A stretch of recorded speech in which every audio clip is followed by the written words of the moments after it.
So apparently I forgot to say hello when I started recording this, so I'll do that now. Hi, welcome to this video review of Sing Street. I hope you enjoy it.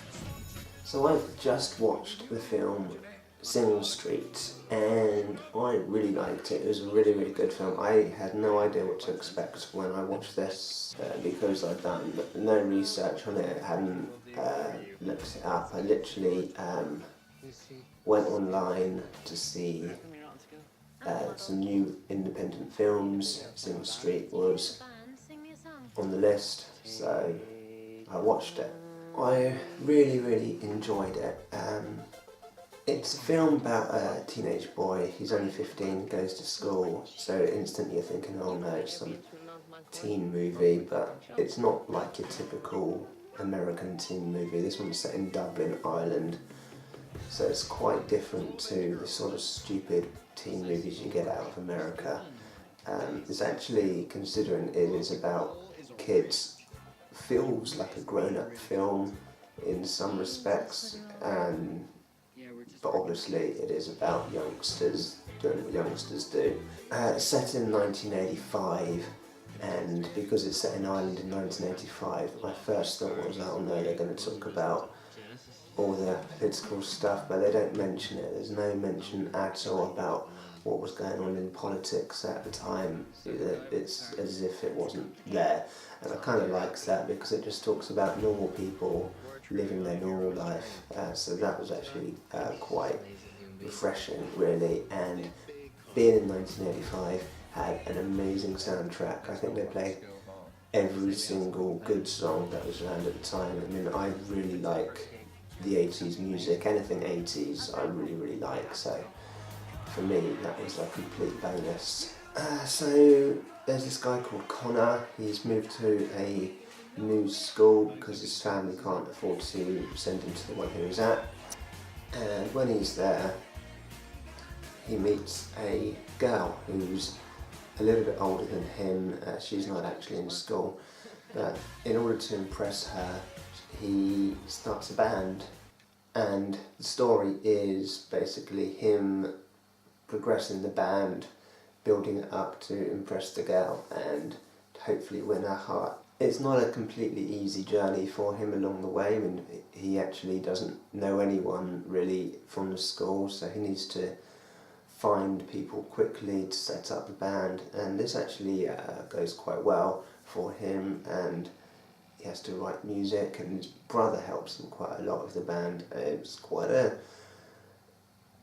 Really, there's two main stories here. You've got Connor trying to impress this girl called Rafina, and also there's the story about the two brothers, and so it's like a brotherly love film, and he talks about his brother a lot, and his brother helps him a lot to form the band, gives him advice, and just constantly looking out for him, and all the way through it, thinking that this is like more of a brother film than a love story. And actually at the very end, just as the credits start rolling up, it does say for brothers everywhere, and so that's quite nice. I like that quite a lot.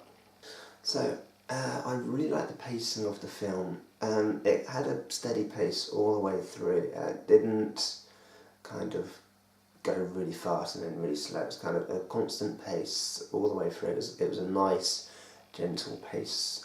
Kept me engaged the whole way, pretty much from the very opening scene all the way through to the very end. It kept me engaged in the film. There was no point when I was thinking, oh, this is a bit boring and a bit slow. Managed to keep me all the way through. So I would recommend this film to anybody who likes 80s music, because the soundtrack, as I said, all the way through it is just 80s hit after 80s hit after 80s hit, and that's where they get the inspiration for the music from, the inspiration for the band. It's like new wave, new romance, that kind of music, which was really big back then, so that's the kind of the style they're basing the band on. So if you like that sort of thing, you really need to check it out. And the actual music that they come up with isn't actually that bad either. It's actually quite good and would have fitted in well at the time. It's quite a believable story that these kids were making this band at this time So superb storytelling, superb acting, good dialogue, script, and everything. Everything about it works basically. I can't fault this film on any level. It is just a generally good, feel-good film. So I really recommend you go and find it, look it up, download it, buy it, whatever. So that's really all I'm going to say about this film. I don't want to bang on too long about it because I don't really want to spoil it for you, but I highly recommend you do check it out. It is a really, really good film, and yeah, that's all I can say about it really. It's a good film. So if you like this video, please give me a thumbs up, that'd be great. My other film reviews, I don't talk quite as quietly as I am in this one, but obviously I don't want to disturb people in the other rooms because the walls here are really thin. But in those ones I am talking at full volume. I've got other videos on here, vlogs where I go to random places, karate stuff, how-tos. Check them all out, subscribe if you like what you see, that would be brilliant. And I'll see you soon. Cheers, bye.